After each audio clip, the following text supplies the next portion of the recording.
Okay, I hope everyone enjoyed that last session.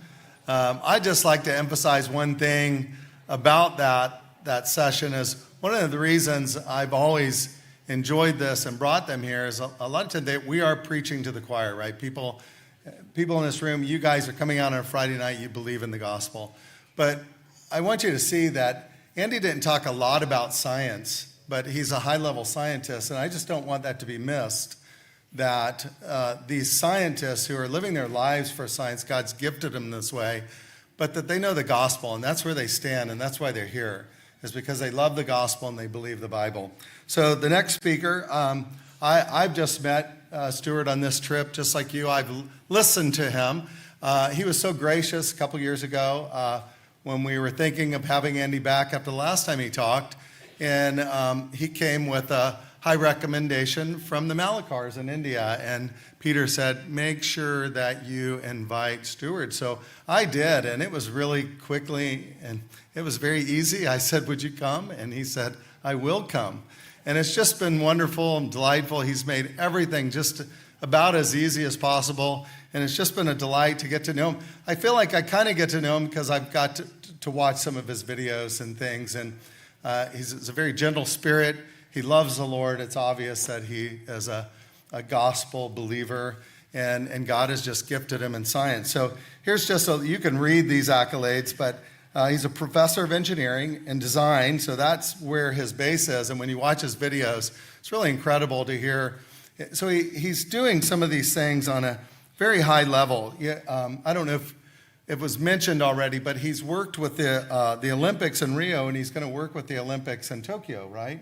And he's working with the biking team, the Olympic cycling team in Britain, and he's working, where do you think? It would have to do with the design. He's working on the chain and the system, the transmission of the bike, right? So he's trying to increase that so that men can ride faster and they can win races and win in the Olympics. And so that's just really, I thought that's fun. Also gives him a chance to really work in the world. He also works on satellites. And again, I said earlier that so often it's thought of that creation scientists don't have a place in the scientific community. And we just know that's just a ridiculous statement. We know that the brightest people that we all know here are Christians. That's who we study, we read their books, we love them. And so again, he's written over 200 papers. He's a professor. He's an adjunct professor at Liberty University, but he's also done some stuff, I think, with Leeds as well. Did you work at Leeds? So just a very gifted teacher, very gifted Christian that God has gifted, and we're so thankful that he's here. So thank you so much, Stewart.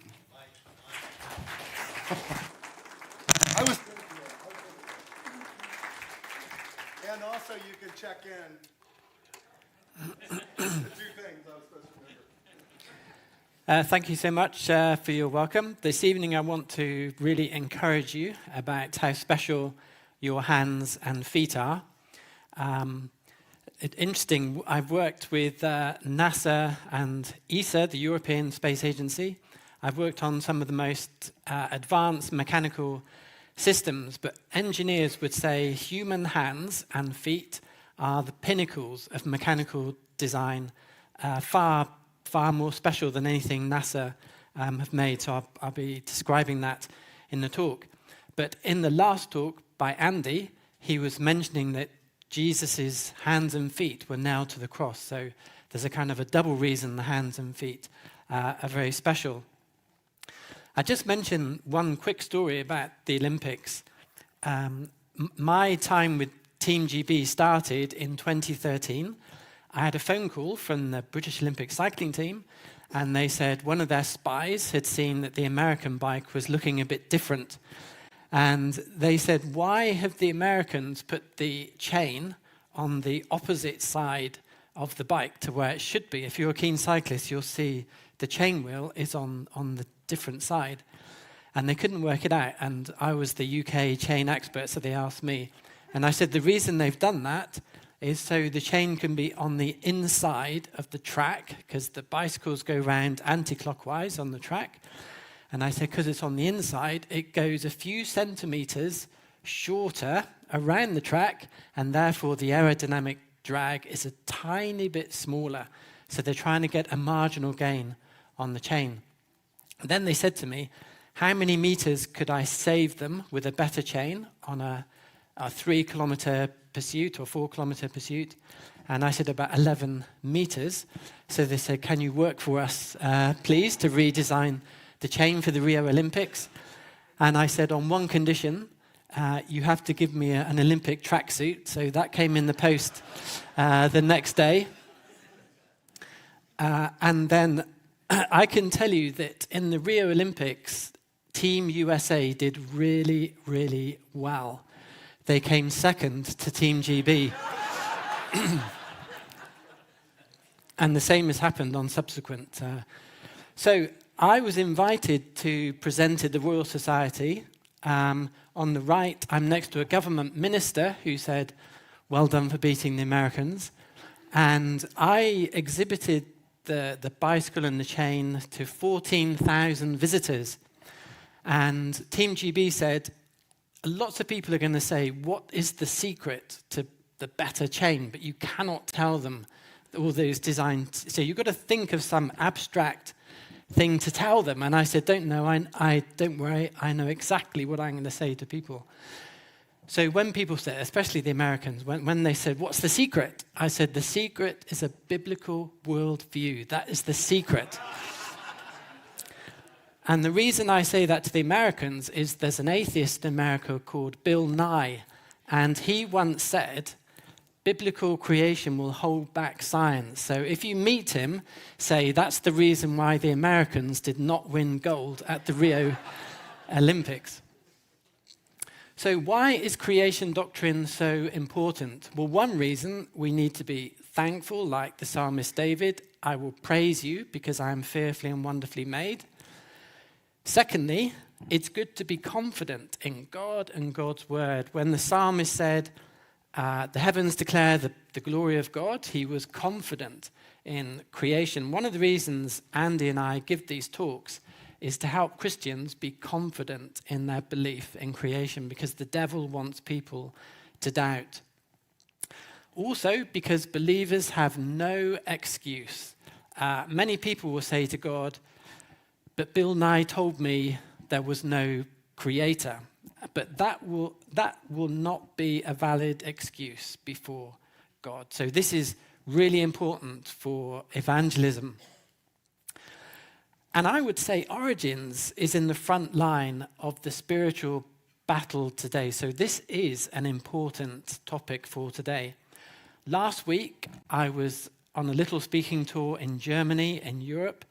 And it was about 1 week ago, I was speaking in a German gymnasium, a non-Christian college, to 100 17-year-old students. I gave an hour-and-a-half talk, and then there was an hour-and-a-half question time. And there were 10 atheists who gave me a very hard time.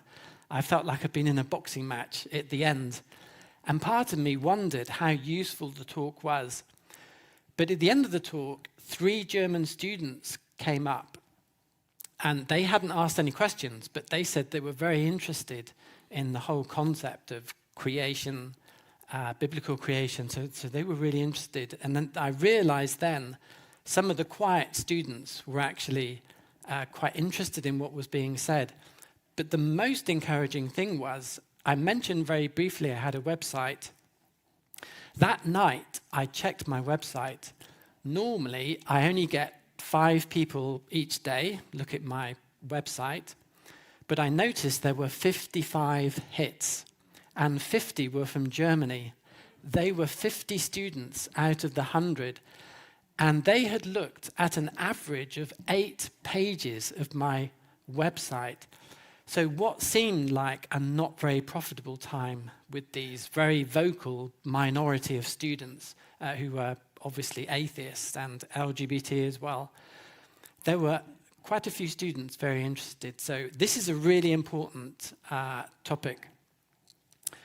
Students are being misled because in college books and school student books, it gives the impression, yeah, life can just come from a chemical soup, abiogenesis, and yeah, life is evolved by chance, macroevolution.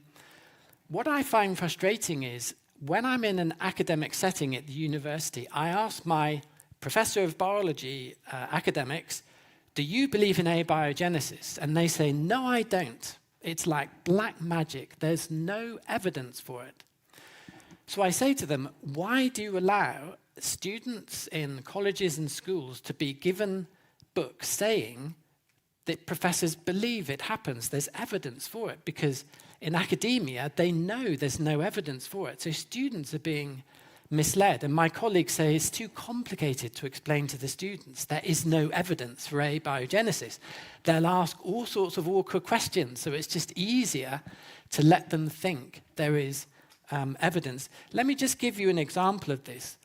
A very prominent scientist, Paul Davies, has said this: many investigators feel uneasy about stating in public that the origin of life is a mystery, even though behind closed doors they freely admit they are baffled.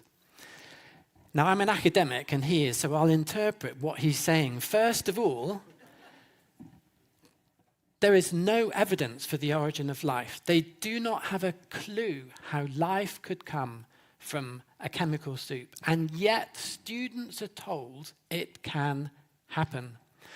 And I'll just interpret something else. Many investigators feel uneasy about stating in public.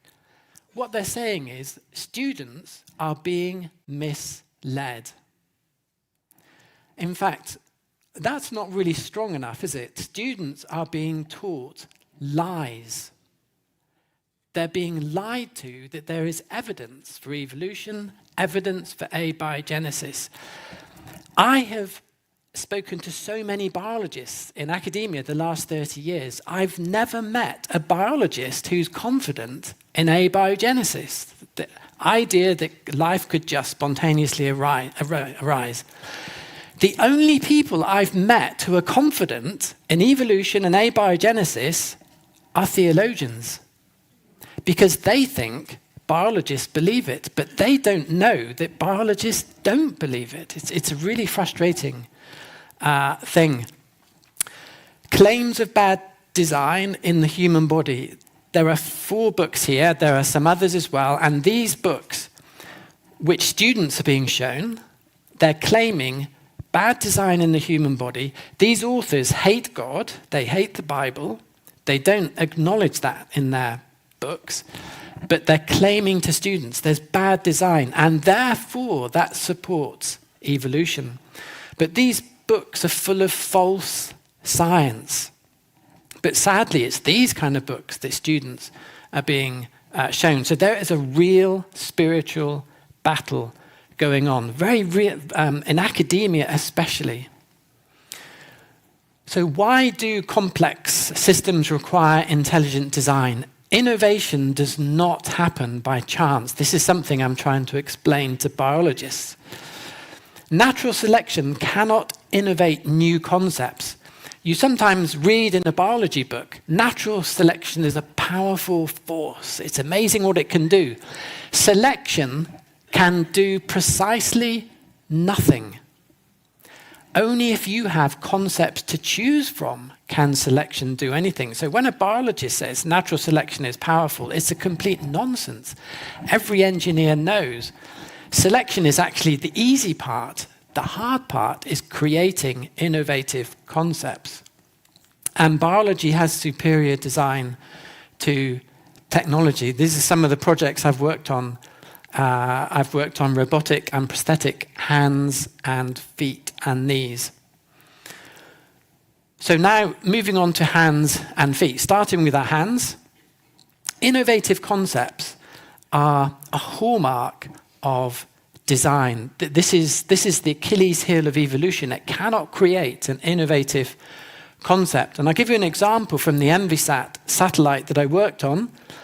Some people think it's called EnviSat because it's an environmental satellite. It's actually because it's bigger than any NASA environmental satellite. They were very envious, so we called it EnviSat for short. On this satellite, I invented what was called a double-action worm gear set. Most worm gear sets have a fixed worm, that's the horizontal gear, but we needed a special gearbox that could lock and also move during launch so it could withstand launch vibrations. So we needed an absolutely new, novel concept. And I came up with a great leap of imagination. I came up with a design where the worm became like a linkage, and it could act in 3 ways: a rack and pinion, a worm, and a screw and nut, basically becoming a linkage mechanism like a car steering system, completely different to anything that had come before. The point I'm making here is that this could not evolve step by step because it needs 100 simultaneous changes. And the same is true of all the organs and parts of the body. They cannot evolve step by step. They need this great leap of innovation. In fact, just to give you one example, when you twist your wrists like this, you may not realize it, but the bones in your lower arm are rolling over each other. And it actually forms a 4-bar mechanism, like the 4-bar mechanisms in a car steering system or a car suspension system, except this one's a bit more complex because you've got 4 links rolling over like that. And like my gearbox, it's an irreducibly complex system. You can't evolve it step by step. Evolutionists have no idea how such a system could evolve step by step. Another problem with biologists is they don't understand engineering, so they don't even realize there's this clever mechanism in the lower arm. But there's also irreducible complexity in the finger joints and the tendons. I'd love to give you a whole lecture on the incredible anatomy of the hands. We really take our hands for granted, but if you could just look under the skin of your hands, you would be astounded at the number of muscles and tendons and ligaments and sheaths and guide tunnels. There's a picture, a very simplified picture of your index finger. It has 2 tendons underneath, 2 tendons on the top, 3 tendons on the knuckle joint. That's 7 tendons. It can move all 3 bones in 2 different directions. Those purple things are guide tunnels to guide the tendons. There are also sheaths to guide as well. There are so many components in your fingers, and yet they look so slim and robust. So underneath are these hidden treasures of design. So we can do 6 movements with our fingers. I have produced robotic hands, for example, for stroke patients, what they're called exoskeletons.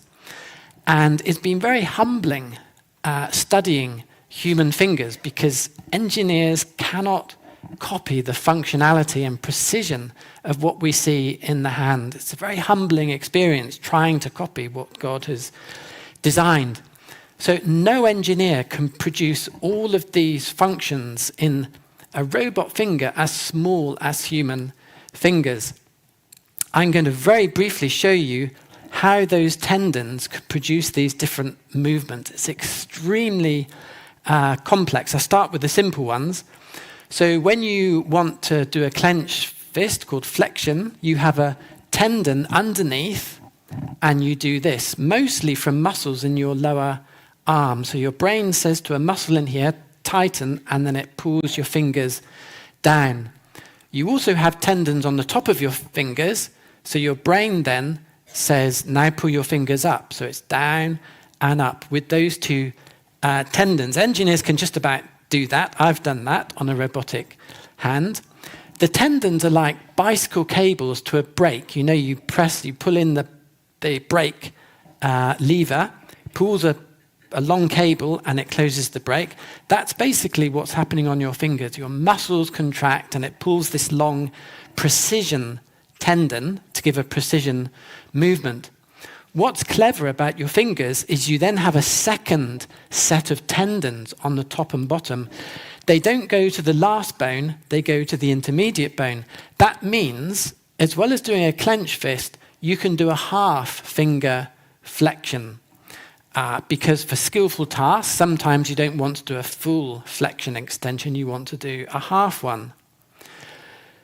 But you can also do a straight finger flexion, extension like that, not just a clench, but you can do this. And to do that movement, you're then pulling a tendon which is right on your knuckle, very cleverly at an angle by the knuckle joint, and that enables you to do that. But you also need other tendons to be pulling.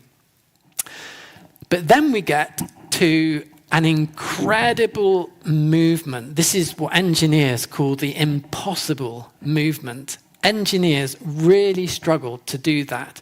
Now, if you were to do this, you think, well, this seems easy to me. It's just effortless, like pressing a keypad. But it is the most incredibly complex movement because previously, either the movement was extension and flexion. But with this movement, different joints are flexing and extending. Now, when engineers first looked at that, they said, how is this possible? Because it's mixing flexion and extension. How can the brain possibly mix two things when it does that and then it does that? Basically, the brain must tug all the different tendons exactly with the right ratio of force. And when the brain does that, you can mix flexion and extension. It's a very complex movement. If you study a toddler as they grow up, it's one of the last things a child can learn till they're 3 or 4 years old. And it takes a long time to learn to walk, a long time to learn to talk. But it takes even longer to do that. Ask your 3 or 4-year-old if they can do that movement. It's the brain really, but once it's got it, then it knows how to tug those tendons. But of course, we can do other movements. We can go sideways. And this is another super clever one. We can do circumduction. I can tell you an engineer could do a 3-year PhD just studying that motion. When a robot does it, it tends to be very jerky, but we can do it really smoothly.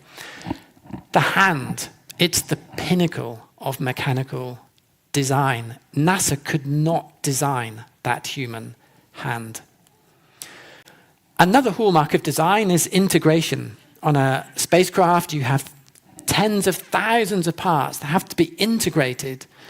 For example, this is part of a spacecraft I've designed for the European Space Agency.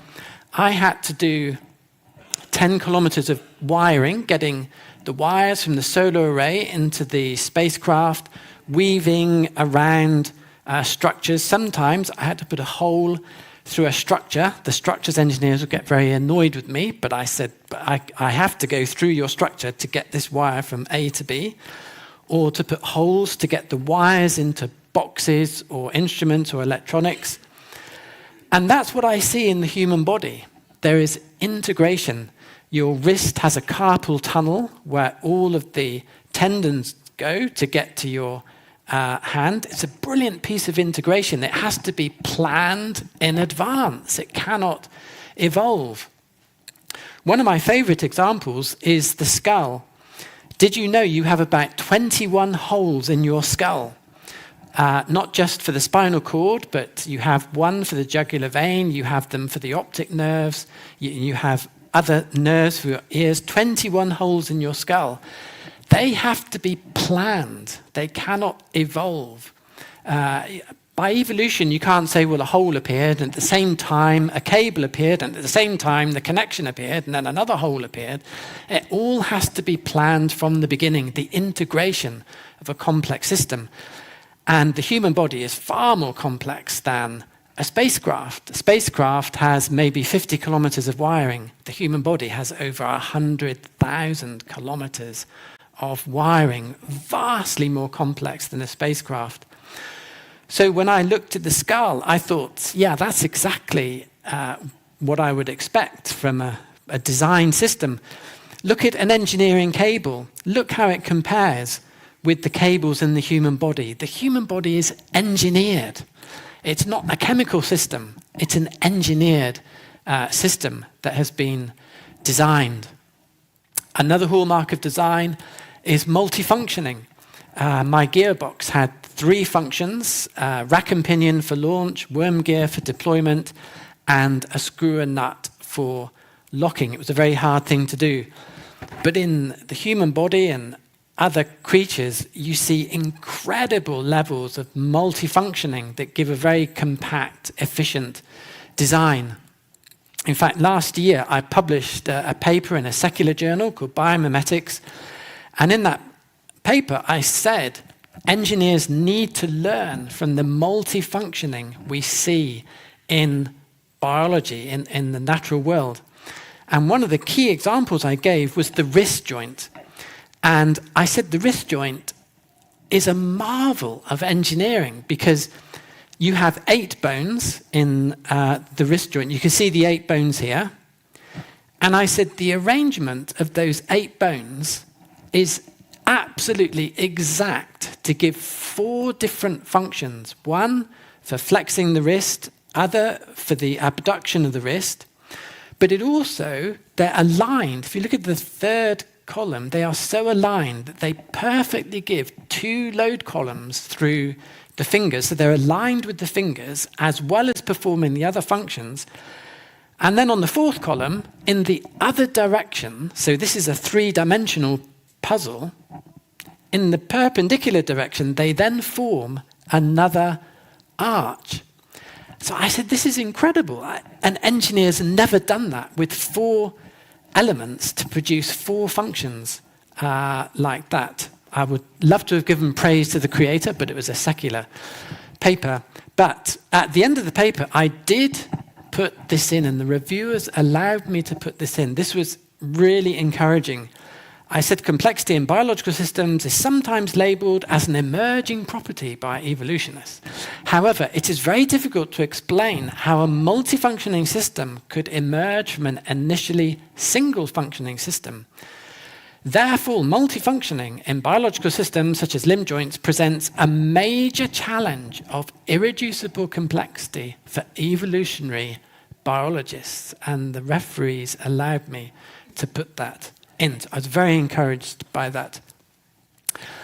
My favorite example of multifunctioning is muscle. We often think, well, a muscle is there to move, like to move the fingers. No, muscle does several really, really important things. I think I can mention 4.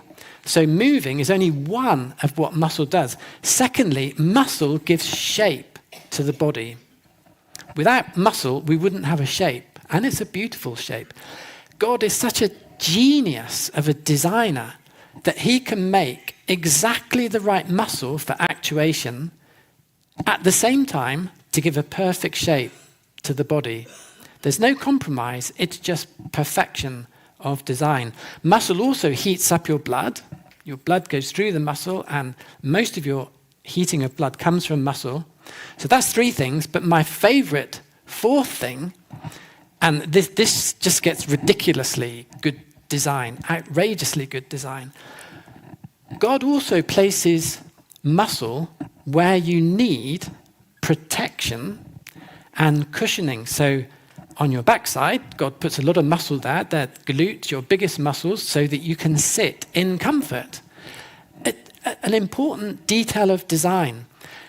And even more specific, your hand, at the bottom of your thumb and the bottom of your finger, you have 2 pads. They're called prominences. Why do you have a pad there? The muscles are specially designed to form a pad on your thumb and your little finger. Why? So that when you skateboard and you fall off, your hand on the ground, you fall on those pads. Without those pads, when you fall over, it would hurt a lot more. The detail that God has, the care and attention that he puts in, 4 functions for muscles. It's incredible. It's something we just take for granted. Ultimate performance. This is me in my lab, the chain we produced. So for the Rio Olympics, we got coefficient of friction down to 0.11. You try and get it as low as possible. We know we were lower than all the other teams in the world. For Tokyo, 0.105. For Paris, 0.1. We're hoping to get it down another notch for Los Angeles. We've been testing today.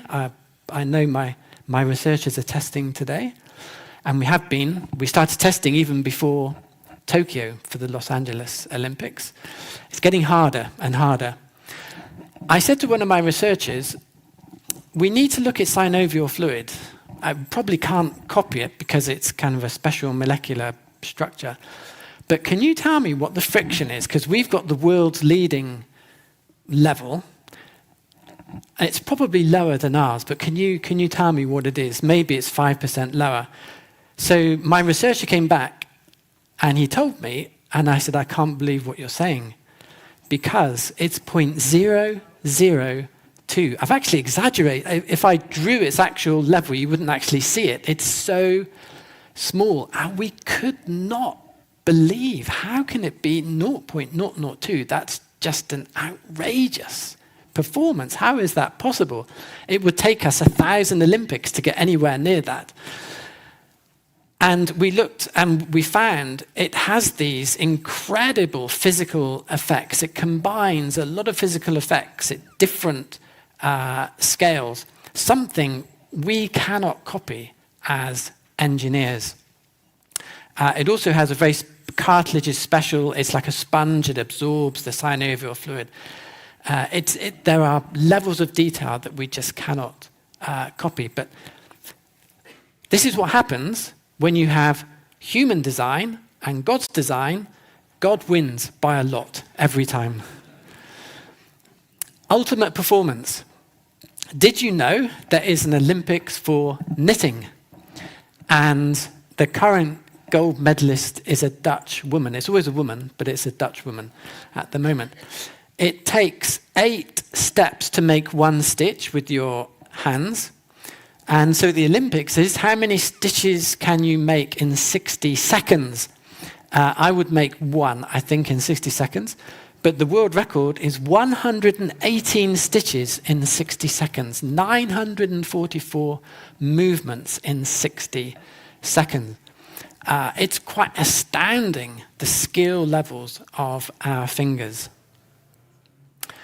The Bible speaks of skill. Right there in Genesis 4, God gifted 3 families with special gifts. 1, gift of farming. 2, gift of music. And the 3rd, gift of craft work. Right from the beginning, God wanted man to be skillful with their hands.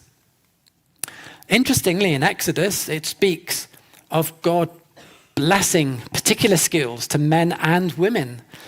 For example, the women were gifted in spinning yarn. The men were gifted in designing the tabernacle. So in the Bible, it speaks of skill and God giving that gift of skill. We are designed to be skillful beings.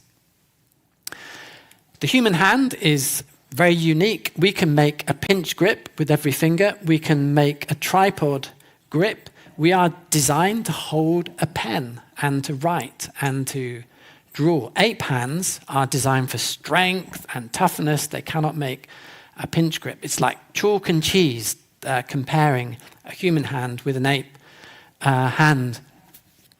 And human hands are purposefully over-designed. This is something I've written in some of my books. According to evolution, our hand should only be designed enough just to survive.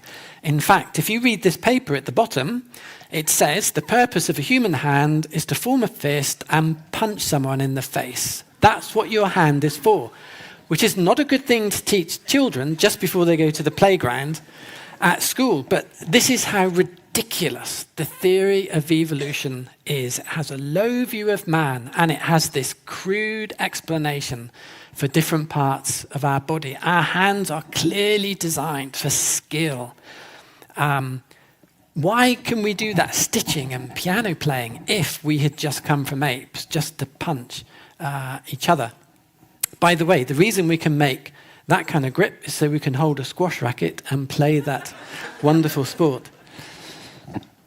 So let's come back to Nathan Lentz. He's at New York City University, and thousands of students are reading his book, Human Errors. It should be called Lens Errors, because he says things like this: wrist bones are the most obnoxious examples of bones for which we have no use. I explained to you last year I wrote the paper. The wrist bones are a miracle of design. They do that multi-functioning. They're like the gears in a Rolex watch. And I'm not the only person to give praise to the wrist joint. Anyone working in biomechanics, researching the wrist joint, gives the same kind of praise. And so this is an error. This is a gross error of science. What is really frustrating is that students are not told, by the way, the wrist joint is a brilliant design. Read the biomechanics researchers, people who know all about the wrist. Read the work by Professor Burgess. They're all saying it's a brilliant design.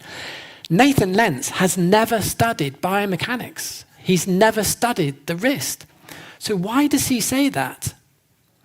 It's because evolution predicts the hand should be a bad design. If evolution was true, the hand should be a bad design. But the problem for Nathan Lentz is the hand is not a bad design. It shows evolution hasn't happened. But evolution is such a corrupting theory that it leads to students being told false science. This is what happened when you follow an evolutionary worldview and you do not follow scientific evidence. And this is what happens when humanists take over the education system and say children must be taught evolution. Then they're taught false science, not true science. Some of my non-Christian biomechanics academics are really annoyed with these books for teaching false science, but they won't put their head above the parapet and explain that this is rubbish. It's like someone looking at a Rolex watch and saying, well, that's just a useless pile of parts. I can't understand, can't see any function in that. That's the equivalent. The bones in the wrist are more complex than the gears in a Rolex watch.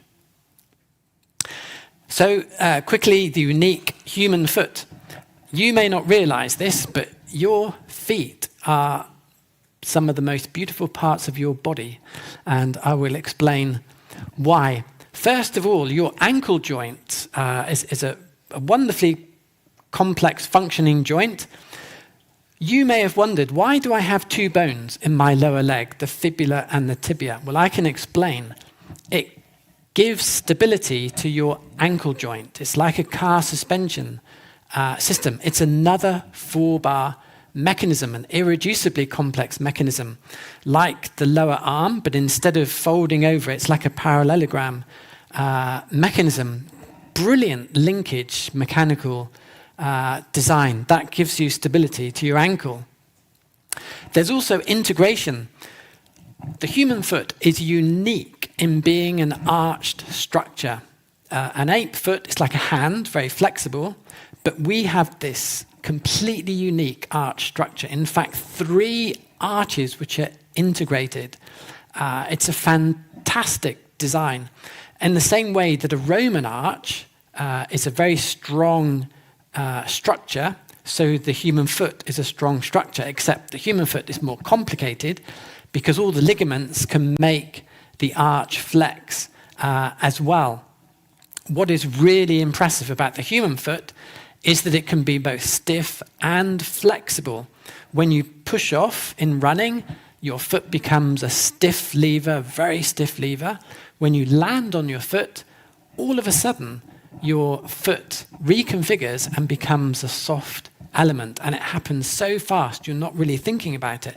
This is why you can get an artificial knee joint, you can get an artificial hip joint, you cannot get an artificial foot joint, because that is too complicated for engineers to copy. Our foot is incredibly multifunctioning for standing, landing, pushing off. And this is what I was just explaining. When you're pushing off, your foot becomes stiff, not just because of the muscles, but you have a ligament under your foot that tightens your foot, and when you land, your foot becomes soft. But standing is really interesting. Only humans, the only mammal that can stand on one leg, apes cannot do this because they have a flexible foot. They don't have those 3 points in contact because of the 3 arches, but we can just put our center of gravity between those 3 points on the ground. And we can stand on our toes because you get another triangle with your big toe. Apes cannot stand on their toes, which means they cannot play sport. Almost all sports, you have to stand on your toes. So this is really unique in the human body. I often come to America to give lectures against Nathan Lentz. I've written one paper in Biocomplexity answering bad design arguments, going through one by one how Nathan Lentz is getting his science wrong. I've also produced a bio-inspired foot, actually beginning to copy some of the functionality of the bones and the ligaments in the human foot. That was published in 2023. This is just showing you the difference. The human foot is an arched foot, even has a keystone at the top, just like a Roman arch. The ape foot is completely flat, like a flexible hand. I won't go through these, but like the wrist, my colleagues who write books on biomechanics, they are full of praise. The human foot is an amazing structure, superb, perfect. It's amazing. It's not just me, but my biomechanics colleagues. But this is what Nathan Lentz says. The ankle contains 7 bones, most of them pointless. It would function better as a fused structure. If my colleagues would say, well, that's rubbish. But students are not shown that. They're shown that. They're not shown true science. They're shown false science. Again, the corrupting influence of the evolutionary world view. I mean, I can give you a couple of quotations. The ankle joints are extremely important for pronation. Walking on rough ground is difficult after a fusion. Nathan Lentz is unaware of completely basic research and teaching in medicine and biology. So he makes this incredibly false statement because evolution predicts bad design. Nathan Lentz, I know something about his background, and I know he hates God. He hates Psalm 139:14. We are fearfully and wonderfully made. He hates that verse. But he uses evolution as an excuse to write that, even though it's in completely contradicting basic science. Nathan Lentz, there's no reason to have a fibula in the lower leg. Well, science, it's basic knowledge. The whole fibula is essential for the stability of the ankle joint. It's like saying cars don't need a suspension system. That's how bad his statement is. And students are being taught that.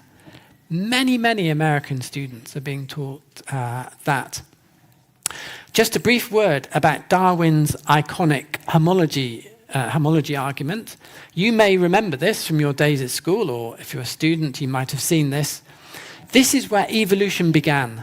Darwin said, the vertebrate limb, the shoulder, the elbow, the wrist, in all kinds of animals, it looks similar, so they must be related by evolution. His assumption was the whale flipper and the bird wing must be a bad design. And therefore, it can only be explained by evolution. So this isn't common design by a common designer because this is a bad design. So there's always been this theme of the evolutionist believing in bad design. Well, over the last few decades, I've been doing research on animal limbs, biomechanics, and I've come to see that Darwin's first assumption is wrong. Because this is optimal for all of the creatures. So his assumption is wrong. And just before last year, I thought I need to write a paper going through the optimal design, especially for the whale flipper, but for all of them. And I wrote a paper, a huge 15,000-word paper, explaining that Darwin was wrong to say, well, the whale flipper is just like a stiff paddle, doesn't need fingers, doesn't need a wrist, doesn't need an elbow. So you need evolution to explain it. So I wrote a paper saying, no, Darwin is wrong. The whale flipper is not a paddle. It does deform. It fine-tunes the stiffness and the shape to reduce hydrodynamic drag, which of course Darwin didn't know anything about. And I said, recent research has shown the whale does use its fingers, and it does use the muscles in its fingers to optimize for hydrodynamic drag. So I wrote a paper, Universal Optimal Design in the Vertebrate Limb Pattern. The whole title is in defiance of Darwin. And I was astounded that the Institute of Physics published my paper last year. This was really, really encouraging. Because in the paper, I said, this is in the conclusion I put, the great versatility of the vertebrate limb pattern challenges Darwin's limb homology argument. It is wrong.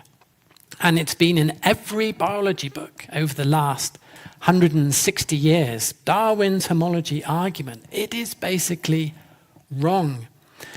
And if you look under the American Museum of Natural History, here is a worksheet for students. I got this just in the last week. A whale's front limbs, flippers, have the same arrangement as human arms, but it's become a rigid, rudder-like paddle, i.e. it's implying it doesn't need fingers because it's just a paddle. Well, my paper has proven it is not a paddle. It's a morphing structure, and it needs the fingers to work. So this is 100% false science. But I can make a prediction. This is not going to be corrected.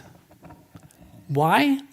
Because the humanist worldview is more important than the truth of science.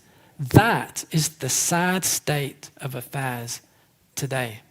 And there are other museums making the same false claim. I mentioned the spiritual battle. Both Andy and I have had lots of oppositions. I've kept some of them quite interesting emails. I've had one is from the Bright Society, an atheist society, Rational Atheist Society. I've heard that you welcome discussion with your students about design and nature. We would regard such a situation being very serious, and we would seek to ensure you are called to account. As always, we wish to be fair before proceeding to the next stage. They didn't tell me what the next stage was. Abduction, assassination, or something like that. A journalist once wrote to my university saying, and this is following some very similar other things written to my university. Does the university approve of its name being attached to the creation books by Burgess? If it does not endorse this material, what action does it intend to take against Burgess to ensure its name is not used in this way? I was given a copy of this, and I had a nervous week of waiting to see what the university would say, because there'd been quite a few of these, and the university said they would have to make a policy, either yes or no. I could put my qualifications on my books. I wanted to put my qualifications on my books because it was related to my research. But many people are angry that I connect my Bristol University work with my creation books, because they keep saying people might think this is true if a university professor is writing on it. So this was the response from the university. I had this nervous week waiting for the response. And the university always reply in capitals, so you'll see what the university response is. So, is the university aware Professor Burgess giving this kind of advertising on his creation writing? We do not regard this as advertising. It is a statement of fact. Professor Burgess does indeed work at Bristol University. So that was quite good. Does the university approve of its name being attached to this publication? It would be difficult to object to a statement of fact. As I said earlier, Professor Burgess does work here. That was good. If it does endorse this material, on what scientifically accepted principles? Not applicable, see earlier response. If it does not endorse this material, what action does it intend to take? Not applicable, see earlier response. Actually, there was one other thing he mentioned. I interviewed people at the talk who seemed to be entirely convinced by what he said. What is your message to anyone who is perhaps persuaded by him on the basis of his authority as a professor at Bristol University? So what did they say?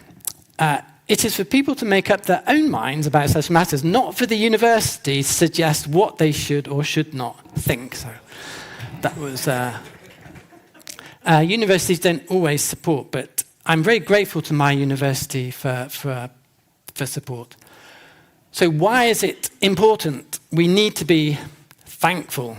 It's so easy to take for granted the skills of our hands and feet. It's no coincidence that 200, 300 years ago, education systems produced J.S. Bach, Mozart, great musicians, great artists. They were told, you are made in the image of God, to use your hands for skill. Sadly, that is not what children are taught today, so no wonder education is going downhill. We need to be confident. If you believe in biblical creation, you stand shoulder to shoulder with the greatest scientists who ever lived. Unbelievers have no excuse, and Origins is on the front line. And just to add one more that wasn't at the beginning, we should honor God for his works in creation. Andy made such an important point on day 7. It was very good. It was perfection. Despite the effect of the fall and genetic decay, as an expert in design, I can see perfection in the design of the hand. If you put to one side effects of genetic decay, disease, arthritis, there are different things to design. In terms of the design concept, there is perfection of design that engineers cannot begin to match. These are some of the books we've already talked about, but I do have this website. There's a nice video. If you're interested in feet and hands, I've got a nice video on that website. It's just only been there about a month, but I really hope you're encouraged by God's care in giving you your hands and feet. Thank you.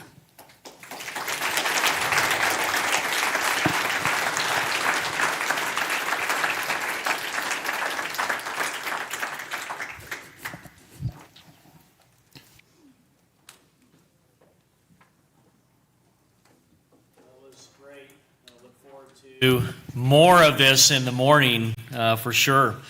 So get a good night's sleep so you can understand some of these things that are being said. They're just wonderful.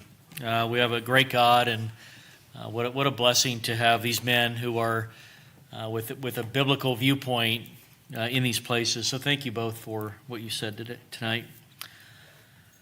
We are going to have a time of fellowship if you'd like to stay and be able to talk to Dr. McIntosh and Dr. Burgess, and we're just that'll go till about 10, and then we'll wrap everything up then. If you are going to stay, or even if you're not going to stay, you definitely need to pick up your kids if you're not going to stay. If you are going to stay, pick up your kids beforehand, and then you can come back up and be part of that fellowship. But beyond that, tomorrow the doors will open at 8:30. And we'll be, again, I think we have donuts tomorrow, right, Mark? Donuts in the morning. So donuts and coffee, and we can fellowship a little bit in the morning. Do go by the book table tonight and pick up some of the books there. But beyond that, we're looking forward to tomorrow. So let me close this in prayer, and we look forward to seeing everyone in the morning. Gracious Heavenly Father, it is just you are amazing, and we cannot comprehend what a great God you are. And yet, even seeing these things tonight, and the design, even of our hands and feet, and we are just amazed at what a designer you are. And so I pray that we would be thankful for all that we have, for what you have done. And I pray that we would be confident in our trust in you and what the Bible has to say. And I just pray that we would be bold in our witness for the gospel. I just thank you for each of these men, and I pray that you would continue to bless their ministry and the work that they're doing around the world. And so we're so thankful for them. I just pray that you bless this time of fellowship.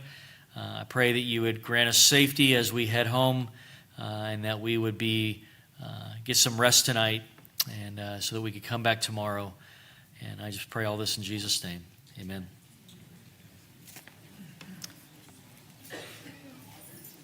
Mark, do you have any